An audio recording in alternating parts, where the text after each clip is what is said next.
안녕하세요. 코인우먼입니다. 오늘은 2024년 12월 30일 월요일 오후 12시입니다. 우선 제주항공 참사로 안타깝게 숨진 희생자분들의 명복을 진심으로 기원합니다. 그리고 유가족들에게 깊은 위로의 말씀을 드리고 싶은데요.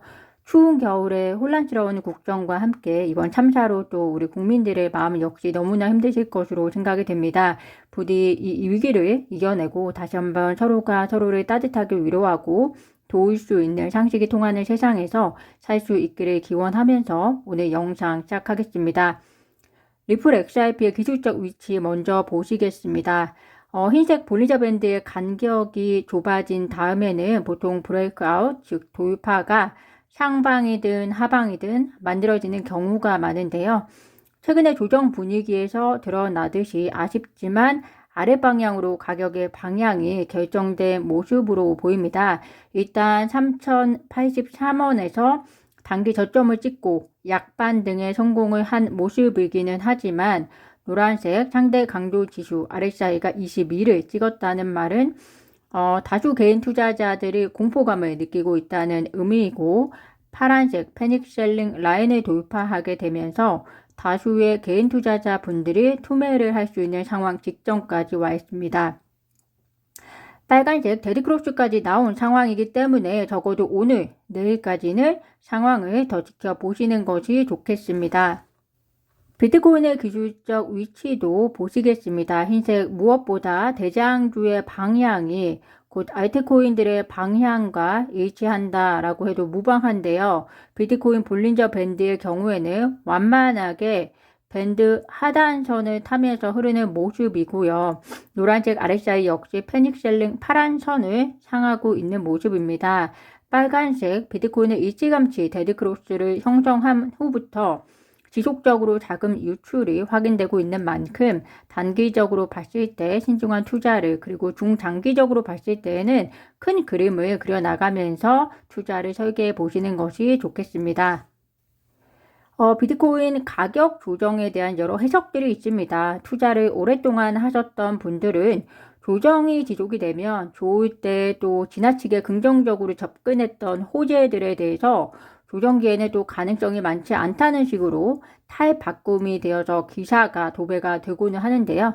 그렇기 때문에 좋을 때든 안 좋을 때든 자기만의 객관적인 기준이 있어야 하고 기사에 대한 객관적인 해석이 필요함을 강조하고 싶습니다. 비트코인 가격이 93,000달러까지 하락한 가운데 비트코인이 더 하락해서 9만 달러 그리고 8만 달러에 이를 수 있다라는 분석이 나왔습니다. 기술적 분석에 의거한 해석들이지만 그 이유 중에 하나는 비트코인에 대한 미국의 지지가 생각보다 미미할 수 있다라는 전망이 깔려 있지 않을까 생각이 되고요. 그 중에 하나는 또 미국의 전략적 자산으로서 비트코인의 비축과 관련된 부정적인 기대, 불확실성이 밑받침되어 있다라고 보여집니다. 미국의 전략적 자산으로서 비트코인의 비축 전망이 갑자기 매우 부정적으로 바뀐 이유는 닭이 먼저냐 달걀이 먼저냐겠지만 결과론적으로 조정기이기 때문에 이러한 이야기를 이전과 달리 많이 쏟아낸다라고 생각이 듭니다. 미국의 전략적 자산으로서 비트코인의 비축 전망을 부정적으로 보는 견해들은 그 이유가 현재 달러가 강세를 보이고 있기 때문에 트럼프 입장에서는 달러가 강세를 보이고 또 미국의 경제적 지배력이 강화되고 있는 상황 속에서 트럼프가 굳이 무리하게 이를 추진할 필요가 없다라고 생각하는 것 같은데요. 비트코인이 미국의 전략적 자산으로의 편입은 당연히 시간이 매우 걸리는 일입니다. 간단한 정책조차도 의회의 논의와 그리고 승인 절차를 거치는데 상당한 시간이 걸리는데 나라의 전략적 자산과 관련된 부분은 더 많은 시간과 심사숙고 그리고 합의, 플래닝의 시간이 필요하겠죠. 다만 중요한 것이 이것이 이를 가능하게 하는 방향으로 갈 것이냐 아니냐의 문제라고 저는 개인적으로 생각이 되고요.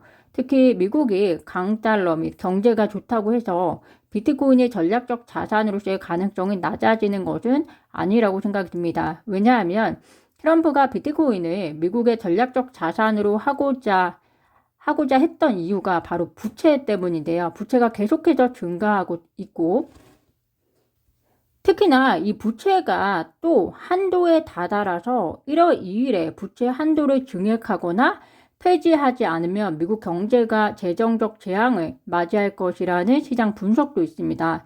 부채에 대한 대안으로서 비트코인이 나온 것이고, 또한 이 부채는 연준이 금리 인하 속도를 지연시키면 또 더 늘어날 것이기 때문에 비트코인을 독립적인 리스크 수단으로서 트럼프는 제안했던 것이기 때문에 이 부분에 대한 고려 없이는 그 가능성을 섣불리 낮추는 것은 무리수가 아닌가라고 개인적으로 생각이 들고요. 또한 시장의 상반대 분석도 있습니다. 한 분석가는 지난 몇 주 동안 비트코인 거래소 입금 건수가 1일 기준 약 3만 건으로 사상 최저를 기록했던 지난 2016년과 비슷하다. 일반적으로 거래소 입금 감소와 함께 비트코인 랠리가 시작이 되곤 했다라고 설명하면서 궁극에는 비트코인이 향후 견고한 가격 움직임을 곧 보일 것으로 예상된다라고 설명을 하고 있습니다. 1월 20일 트럼프 행정부가 시작이 되면 트럼프가 암호화폐 지지에 대한 강약은 물론 조절은 하겠지만 시장의 활성화를 위한 노력은 기본적으로 할 것이라고 저는 개인적으로 기대를 해보고요. 한편으로는 투자자분들 중에는 조정기가 언제 올지 기다렸던 분들도 분명히 계실 겁니다. 많은 사람들이 1월 20일을 앞두고 조정기가 있을 것이라고 이야기했듯이 이 기회를 어떻게 살리는지도 투자자분들의 몫이라고 생각을 하고요. 아마 이 조정기를 기관들이나 정부 차원에서는 전략적 기회라고 생각하지 않을까 하는 것도 제 개인적인 생각이 듭니다. 미국 4개의 대형 은행, B&I 멜론 스테이트 스트리트, JP 모건 체이스, 시티 은행이 2025년 암호화폐 커스터디 서비스를 제공하기 시작했다는 소식입니다. 이 이야기는 곧 암호화폐 산업이 전통 금융에서 합법적인 자산으로 거의 완전히 받아들여졌다라는 신호로 해석이 된다라고 시장은 평가하고 있습니다. 시장은 이들 4개의 은행 자본 중에서 1%만 암호화폐로 유입되더라도 시가총액은 현재보다 훨씬 더 커질 것이다 라고 전했었는데요. 이 말을 우리가 곱씹어 보면 시가총액의 증가는 결국에는 주요 암호화폐들의 가격 상승으로부터 이루어지는 것이기 때문에 현재 조정기를 잘 거치면 중장기적으로 암호화폐 시장의 활성화가 이루어질 수 있는 것으로 해석해 보실 수 있을 것 같습니다. 오늘 제가 준비한 소식은 여기까지입니다. 오늘도 영상 시청 진심으로 감사드리고요. 구독과 좋아요, 알림 설정은 코인 우먼에게 큰 힘이 됩니다. 감사합니다.